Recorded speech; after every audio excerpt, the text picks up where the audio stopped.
想象一下，有一位外来的女子站在你家门口，挥舞着别国的旗帜，大声宣称这里本来就是我们国家的，然后还挑衅地说你们奈我何。最近在台湾真的出现了这么一个嚣张的人物，她叫做小薇，是一位嫁到台湾的中国大陆配偶，因为经常发表亲共言论而掀起轩然大波。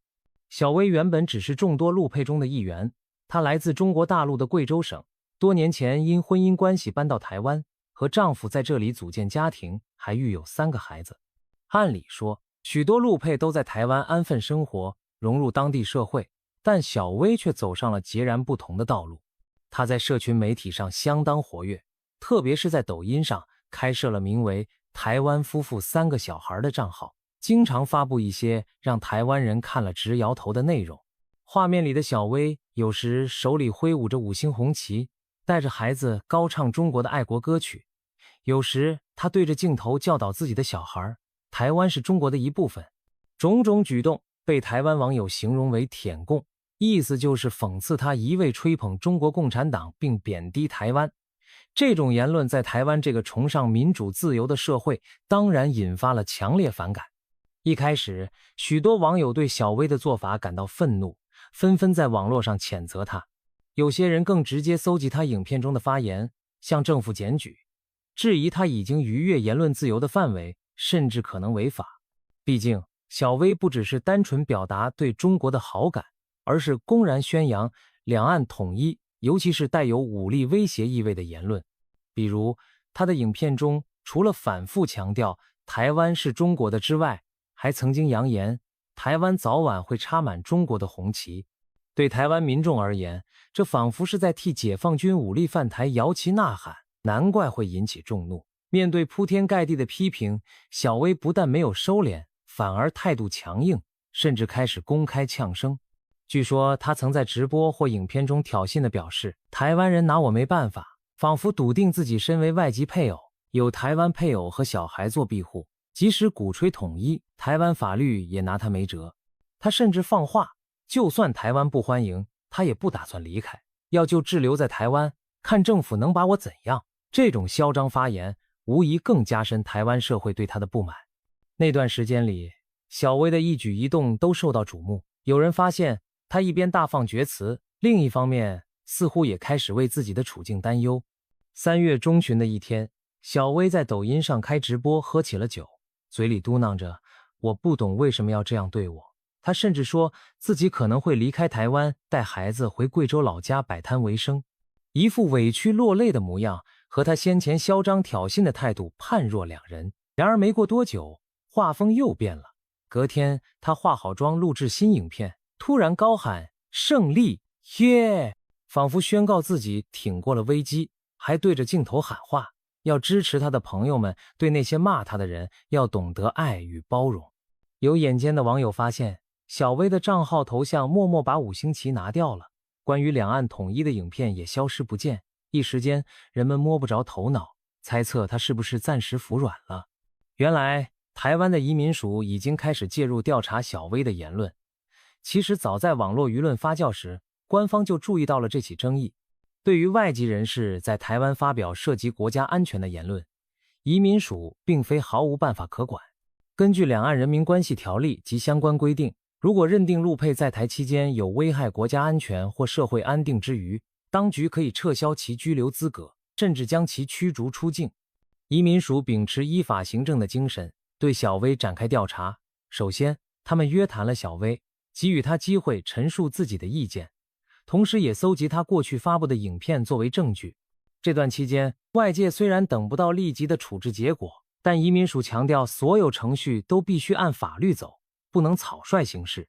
他们还特地咨询了陆委会等相关机关的意见，谨慎评估小薇言论的性质。在完成调查后，3月21日这天，移民署正式公布了对小薇的处置结果，废止她作为陆配的依亲居留许可。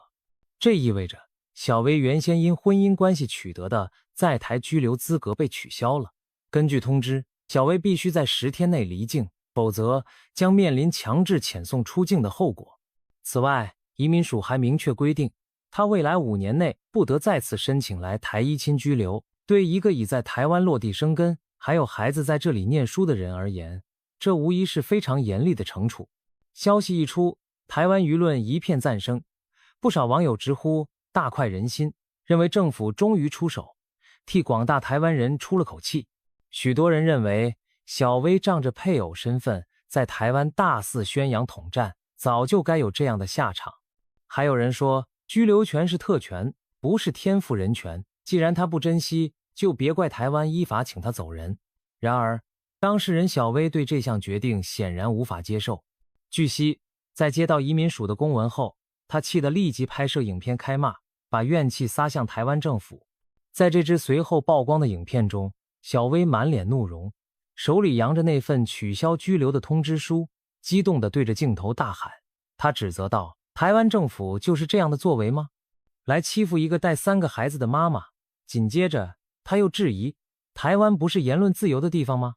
我不过就是喊一喊啊，台湾是中国的台湾，喊一喊啊，台湾早晚插满红旗师，台湾政府就吓到了。难道我一个女人还能威胁到台湾政府？一个妇女说的话就把你们吓成这样，真是丢脸，丢脸丢到国际上去了。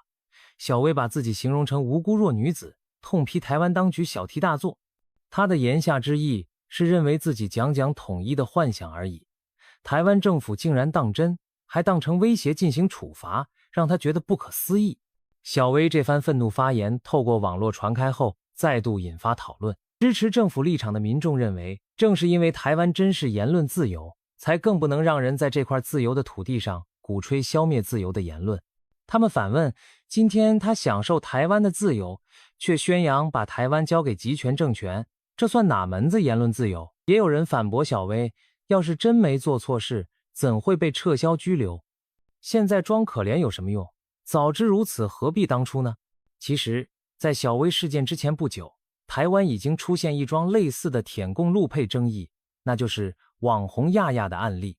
亚亚本名刘振亚，同样因婚嫁来到台湾的中国籍配偶，也在台湾生活多年，育有小孩。与小薇类似的是，亚亚也经营着社群账号，在网络上发布大量亲共内容，而且颇有影响力。据了解，亚亚在中国的抖音平台上拥有将近45万粉丝，她的账号名称就叫亚亚在台湾。顾名思义，她以一个旅台中国人的身份在网上活动，但内容却几乎都是在对中国受众宣传所谓两统台湾的思想。举例来说，亚亚经常拍摄自己和孩子的日常，但言谈中总是不忘强调台湾迟早要回到国怀抱。她曾在影片里提到中国解放军的军演有多强大，足以维护国家主权，还说台湾是中国不可分割的一部分等等。言下之意就是支持中国对台动武。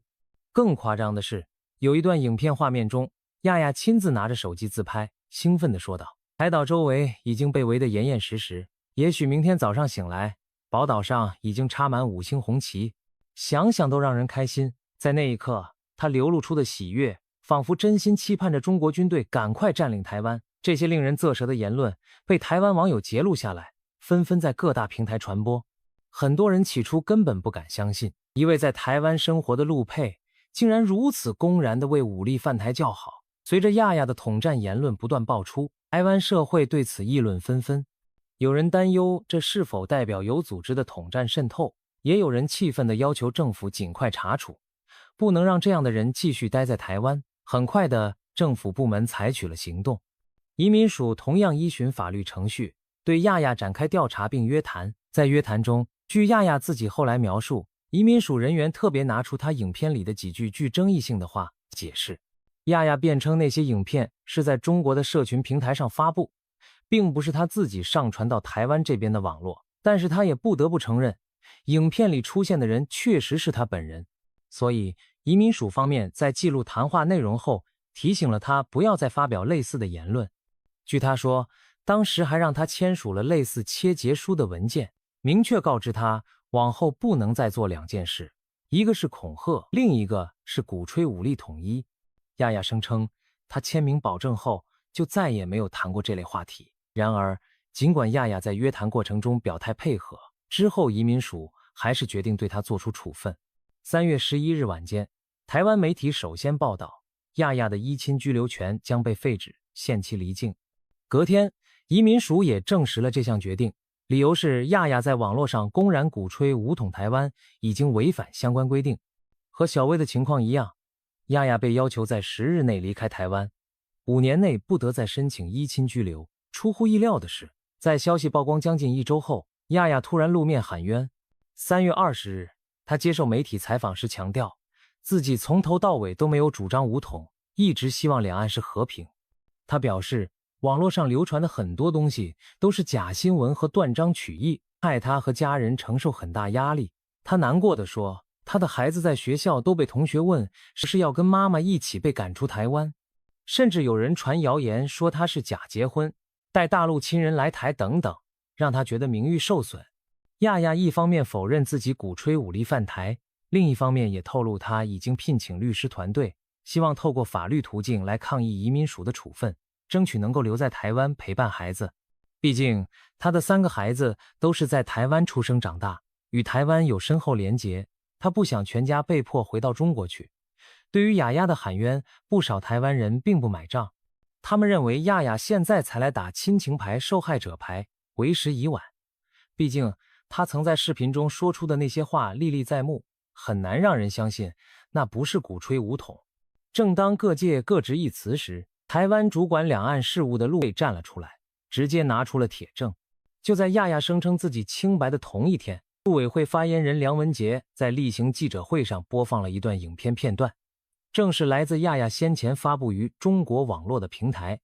影片中，亚亚谈到解放军演习和围台行动，脱口而出的那句也许明天宝岛就插满5星红旗，想想都让人开心，清晰地呈现在众人眼前。梁文杰看完影片，只淡淡说了句不用辩论了，意思是内容有无鼓吹武统，答案已经一目了然。陆委会的这记公开打让亚亚的辩解一下子失去了说服力。许多媒体也报道了这一画面，